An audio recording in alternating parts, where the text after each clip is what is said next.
Praise the lord. ఈ రోజు దేవుని వాక్యము, ధైర్యంతో దేవుని పని చేయుము. పరిశుద్ధ స్థలముగా ఉండుటకు ఒక మందిరమును కట్టించుటకై యెహోవా నిన్ను కోరుకొనిన సంగతి మనస్సునకు తెచ్చుకొని ధైర్యం వహించి పని జరిగింపుము. మొదటి దినవృత్తాంతములు 28వ అధ్యాయము 10వ వచనం. దావీదు ఈ మాటలను తన కుమారుడైన సొలొమోనుకు చెప్పాడు. దేవుని మందిర నిర్మాణం గొప్ప బాధ్యత. అందుకే భయపడకుండా ధైర్యంగా దేవుని పని చేయమని ప్రోత్సహించాడు.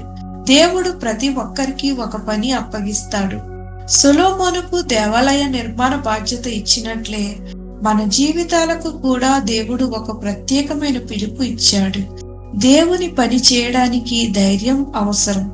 పరీక్షలు, అడ్డంకులు వచ్చినా వెనుకడుగు వేయకూడదు. దేవుడు పిలిచిన పనికి ఆయనే బలమును ఇస్తాడు. దేవుని పని పరిశుద్ధమైనది. దేవుని మందిరం పరిశుద్ధ స్థలమై ఉండాలి.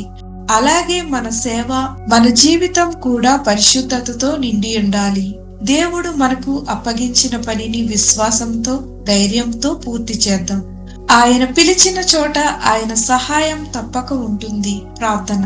ప్రభువైన యేసు, నీవు అప్పగించిన పనిని ధైర్యంతో చేయుటకు మాకు బలమునివ్వండి. భయపడకుండా నీ చిత్తాన్ని నెరవేర్చే విశ్వాసాన్ని మాకు దయచేయమని యేసు నామములో ప్రార్థించుచున్నాము తండ్రి. ఆమేన్.